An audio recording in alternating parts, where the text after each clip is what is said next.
Well, good morning, everybody. It is Friday, and it is February 19th. And today we are looking at Luke chapter 23. We're going to look at verses 32 to 38. And obviously, you can tell this morning I'm coming to you from the parsonage. I'm over in the library. We've got a busy day today, Gail and I, so I'm going to give you a quick devotion here, and then I've got to rush off and deal with some other things today. So today we are finishing up. Yesterday we had Jesus going out of the city, taking his cross. Well, actually, Simon of Cyrene was carrying the cross, and we had this prophecy about the green wood and the dry wood and the violence that would be coming. So if we remembered that. So today we're going to go to the actual crucifixion, or the beginning of the crucifixion at any rate. We won't get to Jesus expiring. So with that, let's look at verses 32 to 38 in chapter 23 of Luke. Two others also, who were criminals, were led away to be put to death with him. When they came to the place that is called the Skull, they crucified Jesus there with the criminals, one on his right and one on his left. Then Jesus said, "Father, forgive them, for they do not know what they are doing."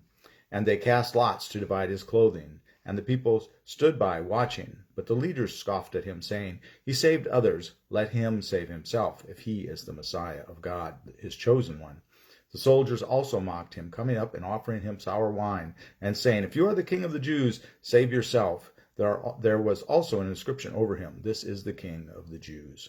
Now, in Luke's gospel, we don't go into too much detail about the placard over his head that was actually in 3 different languages. But nonetheless, what we've got going on here, when it talks about they crucified him and then they cast lots to divide up his clothing, all of that is a fulfillment of the prophecy in Psalm 22. So if you go back and read Psalm 22, you'll see some definite carryovers and some definite prophecy that is fulfilled in the crucifixion.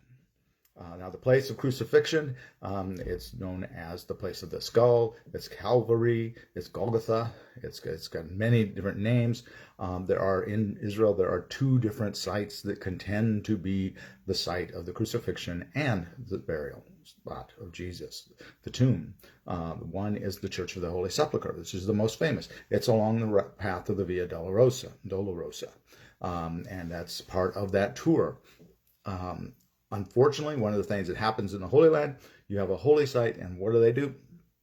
They build a church on top of it. And such is the case there. They build a church on top of it, and within that church, they believe is the place of the skull, as well as the place where Jesus' tomb was. As also, there's a slab there they believe was where Jesus was laid out when they were preparing him for burial. Though they didn't do much to prepare him for burial, because they remember, right? They didn't put any spices on him. They just wrapped him up and put him in the tomb. It was a quick deal because it was a Sabbath, or it was almost a Sabbath. So that church, unfortunately, there bears no resemblance to what it would have been in the day of Christ. They do believe that it would have had to have been outside the city walls, and they do think that that it was outside the city walls, and that's kind of a long dialogue about that. So I'm not going to go into that, but look that up if you want to and read about that. Maybe later today or tonight I'll post some links, some of the articles about how they think that the church of the Holy Sepulchre was actually outside the city walls at that time. It certainly isn't now. It's definitely within the city walls.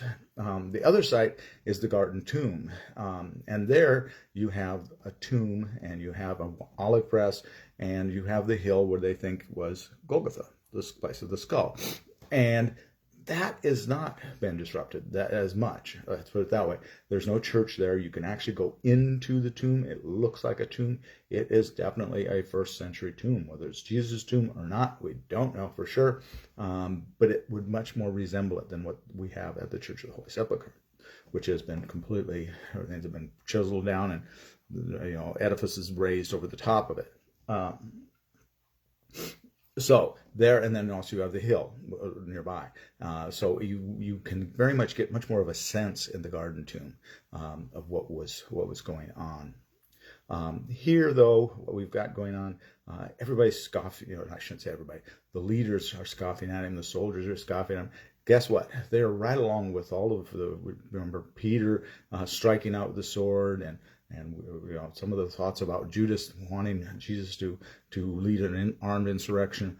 all these people are still stuck in that same mindset, aren't they? That the Messiah was going to come and be a conquering king, not someone that was going to try to give them the grace and the love of Christ, of God, to give them redemption in the sight of God. So they also totally missed it. And all of this is just setting up for what's about to come, because we know the story, we know what's coming, and we know what comes in the next few days for us. So with that, I'm going to let you go. I'm just a little primer. We'll talk more tomorrow. And I apologize for being a little bit brief, but I got to rush off to take care of some things today. So you all please have a very blessed day. And as I always say, please be a blessing to someone today. We'll see you in the morning.